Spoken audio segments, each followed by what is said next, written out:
So we've reached the end of our series on Proverbs. That was the last part of the last chapter of Proverbs. We've looked at different aspects of the book over the past 6 or so weeks. We've thought about wisdom and what it is and where it comes from and different aspects of it. So the question is now we've got to the end of the series, do you feel wiser having gone through that? Someone, yes, well, that's a result, isn't it? If you do feel wiser. I feel like I mentioned this a long time ago, years ago probably, but the book of Proverbs personally means a lot to me. When I first made that decision when I was a teenager that I wanted to follow Jesus, the first book I read was the book of Proverbs. Because I'd grown up, my dad's a Christian, I'd grown up going to church and so on. So I was familiar with the Bible and I'd read the Bible before and parts of the Bible. But when I said, okay, I'm going to follow Jesus, the first thing I thought was, I want to know how to do that. I want to know how to live as a follower of Jesus. I want to know what that looks like practically. And I knew the book of Proverbs was essentially a book of practical instruction. So that was the first book I read after sort of becoming a Christian, because I wanted to know how to live.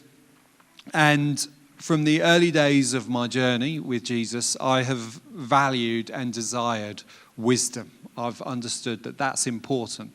Knowing how to live well is an important part of being a follower of Jesus. But I don't know about you, but sometimes I get discouraged because I read wisdom in the book of Proverbs and other parts of the Bible, and I think and can see there's a gap sometimes between what the Bible's saying, this is what a good life looks like, and what my life looks like. I'm very aware of that gap. And sometimes reading a passage, even a passage like today's passage, can actually be discouraging for us, can make us very aware of that gap in our lives. Now, a passage like that, the one we've read, the end of chapter 31, it is probably easy for me and others to keep it at arm's length. As a man, you know, it's not directed at me, it seems. If you're single, it's not directed at you. And a good way of keeping it at arm's length, anything in the Bible, is to say, well, this isn't relevant for me. It's for other people. You know, and so my first thought for this sermon was to just go through it verse by verse, and those of us who are husbands could just share with the church how we felt our wives were doing in fulfilling that advice. But I decided not to do that. You'll be pleased to know. It's easy in one sense, though, to keep this passage, sort of approach it from an intellectual perspective. I could talk about the fact that it's the end of the book, and it's actually labelled as an epilogue. It's kind of like a bit that's added on. It's not really part of the main book. It's a final section that maybe doesn't quite fit, because it is quite different to the rest of the book. It's actually an acrostic poem in Hebrew. I don't know if you knew that every line starts with the first letter of the Hebrew alphabet. The first line starts with Aleph, the second line starts with Bet, and so on. So, that doesn't come across in the English translation, obviously, but it's a poem. We're told it's the wisdom of the verses before are the wisdom of King Lemuel, who got this from his mother. We're told, or his mother-in-law, could be.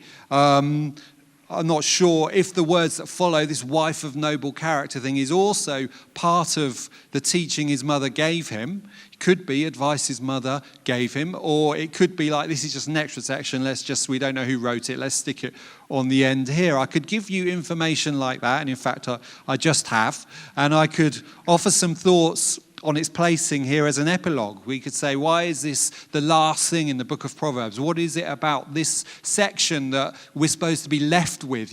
Kind of almost, is there anything here that sums up the book of Proverbs? And what we have is a description of a woman who's charged with the responsibility of running a household. And this is a sort of description of how she goes about her business, the way she does it. And in that sense, this is a final, perfect model of what wisdom is to end the book. That's kind of the point, really. wisdom is never just theoretical. Wisdom is never just, information. It's never just facts. And it can be easy to read the book of Proverbs and say, well, that's, these are nice sayings, and you can read them and you can understand them and you can memorize them. But that's not the point of wisdom. The point of wisdom is you should be able to see it in your life. And when we have this woman here, we're told, this is a wife, a woman of noble character. And what are we told? We're told what she does. Not sort of what she thinks or anything like that. But these are the actual practical things she does. This is what it looks like. So you have here a model of wisdom to end the book. This wife. And although that's true, the message is not just, here, look, this is what wisdom looks like. The advice of this passage, we're told quite blatantly, is this is advice given to men looking for a wife. This is the kind of wife you should be looking for. And that also kind of makes sense, I suppose, in the book, because if you go back to the beginning of the book, the first few chapters of Proverbs say quite blatantly, look, blokes, these are the type of women you should be avoiding. And then it ends with, and this is the type of woman you should choose as your wife. So maybe that makes it a fitting epilogue. Don't be distracted by external things. Beauty is fleeting, but a woman who fears the Lord is to be praised. And I suppose when you look at it in terms of that advice, although it could be easy to say, well, this is just for wives, this is just for women, or even this is just advice for men who are looking to get married or anything like that. The reality is this is advice, wisdom that is relevant for all of us, regardless of marital status, regardless of gender. The advice being given here is, look, there are key relationships in our lives. There are key people in our lives. And wisdom is to make sure that those roles in our lives are filled by good people. Wisdom is to make sure that we have the right sort of spouse. Wisdom is to make sure we have the right kind of friends. Wisdom is to make sure you have the right kind of relationships in your lives. Invite people into your life who have noble characters. That's perhaps what this passage is saying to us. And married or not, we all have key relationships. We all have influential people in our lives. Make sure they're the right sort of person. It's wise to make those relationships good ones. So that's what I could say about this passage. In fact, well, I have just said that. But it doesn't change the fact, I think, that what we have here is a description of a woman who seems to have it all together, whose house seems to be working really well, whose children praise her and love her, whose husband is overflowing with compliments and telling everyone how wonderful she is. A house that's working as it should be. Everyone's happy. Everyone's fed. There's no misery. And this is sort of presented to us as what wisdom looks like. But it's easy also. I read a passage like this and I feel like this woman is operating at a level up here. And I'm somewhere down here on a good day. And you can read passages like this and look at this and think, this is actually discouraging. I'm just aware of how far short I fall of this kind of ideal, particularly if you know how important wisdom is. And you know these things. You want good relationships. You want a wise life. And yet you're aware that sometimes you fall quite short. Because the reality is, I think, that wisdom can be very hard to implement in your life. It can be really hard to actually put it into practice. And you know what? Sometimes it doesn't seem to work. Oz said in, I think, the first sermon we did on this series, he talked about how these proverbs were kind of general principles. They weren't necessarily things that, you could take to the bank and say 100% of the time, if you work hard, you'll get what you deserve. Because that's not how life works. But he was kind of saying these are general principles for life. And I think that's important to remember, because you can be wise and you can live wisely and you can implement wisdom in your lives. And you know what? Life may still not work out very well for you. Things might still go wrong. You might still face difficulties that threaten to overwhelm you. And I think relationships, which this kind of last section of Proverbs is about, relationships are a good example of where this may be the case. It is wise to cultivate relationships with people who are good for you, who bless you, who bring good things into your lives, who you can trust, who keep their word, who are seeking the right thing in life, namely, according to Proverbs, God. That is wisdom, to cultivate those sort of relationships. But the reality is that life isn't always like that. Sometimes we make a mistake. For good reasons or bad, we may get ourselves into relationships with people who aren't wise, who aren't good for us. And there is often a price to pay for that. Sometimes, in our lives, we make an unwise decision and we get away with it. There doesn't seem to be a consequence. We dodge the bullet. But other times, I think, especially in relationships, when we make unwise decisions, we often do get caught out. We often have to pay for it. And sometimes when we make an unwise relationship, we can be paying for that for a long time, for years, to the extent that it just doesn't seem fair. Like that the punishment far outweighs the crime. That's what relationships are like. Sometimes in terms of relationships, husbands, wives, partners, boyfriends, girlfriends, whatever, we make a mistake, we get ourselves into a relationship where there's a lack of wisdom, and we can be paying for that for a long time or a short time. But sometimes we find ourselves in relationships that bring us down, that harm us, and it wasn't even really our choice. It wasn't even like we chose this relationship. We can't choose our parents. We can't choose our siblings, our children as such. We can be linked to people who don't model wisdom. And we have to pick up the pieces. And it was never really our choice in the first place to be in that relationship. That's what life is like. That's the reality of life. Sometimes we make friends with people who aren't wise, and that impacts us. And sometimes we do it because we're trying to be like Jesus. Have you ever done that? Have you ever sort of sought out someone out, tried to help someone, got alongside someone because you wanted to love them, you wanted to try and help them, you wanted to be like Jesus in their life, and it ended up you were the one who got hurt, you were the one who got punished for that relationship, for their lack of wisdom. Have you ever had relationships like that? Because this is the reality of life. Life is messy, life is tricky, and sometimes it's not fair. And we find ourselves tethered to people who aren't like this woman at all. People who are not up while it's still dark because they're working to provide for their family, but because they haven't come in from the night before yet. People who don't open their arms to the poor and the needy to welcome them and help them, but because they open their arms because they want to take more from them. People whose children arise in the morning and they certainly do not call the people blessed.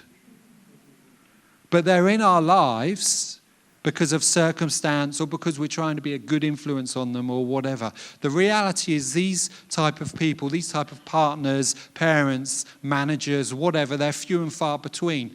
People like this wife, this woman of noble character, are very rare in this world. The majority of relationships we have, the majority of relationships we contribute to, don't look much like this. That even if we strive to be this type of person, even if we strive to be like this woman mentioned in this passage, it's not unlikely that we will fall short at times. If not every time, then at least sometimes. And I don't know about you, I don't know what you're like, but with me, I can get something right 99 times out of 100, and it's that one time I got it wrong that keeps me awake at night. That's what life is like at times. So what I'm trying to say, I suppose, is I do believe in wisdom. I do believe that the book of Proverbs says lots of good, right, and true things. And I believe that wisdom is definitely something we should seek, and we save ourselves a lot of pain, a lot of suffering, and bring a lot of blessing to other people by seeking to be wise in how we live and what we prioritize and what relationships we nurture. I really do believe that. But I also know that the reality is that wisdom is hard work and takes time to grow. And often we don't get to wisdom the easy way. We have to learn hard lessons by making mistakes and making bad decisions and learning from them. And some of the wisdom I've acquired over the years has come at a personal cost and some hard battles. But let's assume, okay, we've got to the end of this series on Proverbs. Let's assume at the very least we do want to be wise. Let's assume that's what we want. We see the benefit of it and we've decided, yeah, okay, I'd like to live that way. What do we do? How do we keep ourselves going as we stumble in imperfect ways along the road of wisdom, the road of being a better person, the road of being who God made us to be? How do we get there?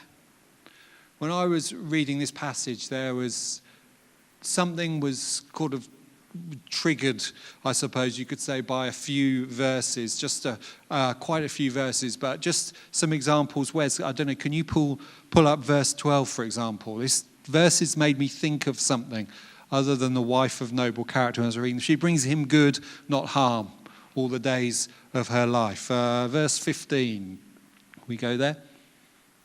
She gets up while it is still night. She provides food for her family and portions for her female servants. 17, let's try verse 17. She sets about her work vigorously. Her arms are strong for her tasks. Verse 20. She opens her arms to the poor and extends her hands to the needy. That'll do. There are many more. But I read these verses and you know what I thought of? I thought of Jesus. It's what these verses made me think of. They made me think of God. And I realized something. One of the reasons I have made mistakes in my life and got things wrong is because I've tried to do the right thing.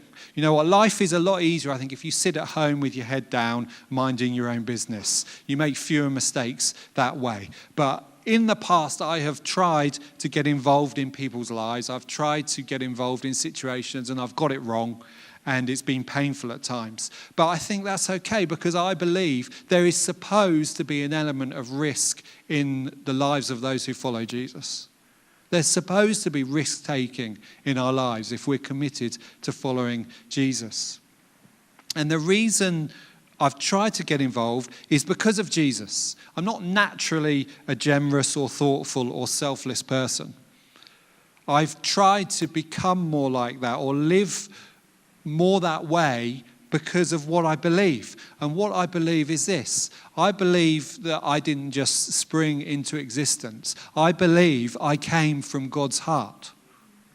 And I believe that's true of all of you as well. I believe that's where you came from. You came from God's heart. And I believe that, like all of us, at times I lose sight of that and wander aimlessly through life trying to make it work on my own. But I believe God is not content with that. He's not content to let us live that way. The whole Bible is a story of God saying, no, listen, I've got something to say. Calling us back to himself and eventually saying, this is not enough, and coming to live our life as Jesus. This is what I believe, that Jesus lived our lives, shared the pain of being human, and willingly at the end of it, went to the cross and died. Died for our mistakes, for our conscious, selfish choices, for all of us, the Lamb of God who takes away the sins of the world. That's what I believe. But I also believe that that's not the end of the story. I believe that Jesus rose from the dead as a final eye poke, if you like, to sin and death. And he rose to show us not just that he was right all along, but this is what waits for us. This is our future now. And I'm getting to the point here, I also believe that the right response to this enormous love, this infinite generosity, is not to live for myself anymore, but to try and bring the fragrance of Jesus into the lives of others. That's what I believe. And as a result, that's why I get involved in people's lives. And that's why even when I get it wrong, I say it's God's fault, really. It's not my fault. But that's why I also spend some time feeling discouraged, feeling hopeless, flirting with despair, because I know I have some wisdom, but I don't have enough for everything that life throws at me. And I've found that sometimes you can be wise, but life doesn't seem to care. And despite your best intentions, things get messy. But I am reminded, and I was reminded again as I was looking through these verses, that wisdom is also to remember not how you should live, but wisdom is also to remember who you belong to. I am part of a household, and the head of this household is of the noblest character. He provides everything I need. His lamp does not go out at night. He opens his arms to the poor and extends his hands to the needy. He watches over the affairs of his children, and most certainly, his children arise and call him blessed. I just might need to spell it out for you. I'm not talking about my household here. I'm not talking about the Webb household. I'm talking about the fact that because I made that decision, the decision to throw my lot in with Jesus, I now belong to his household. And in that sense, I've made the wisest choice of all. Not in who I married, but that was a good choice, a close second. But in coming to God and wanting to belong to him. As a result, whatever comes my way, when life messes with me, when I make bad decisions and get saddled with the consequences, I know I have a stable foundation, a safe place to live, a home that I will never be kicked out of. I know that I will never be forgotten. I will never be unloved. I will never be misunderstood. I will never not be supported in my attempts to do the right thing, even when it all goes wrong.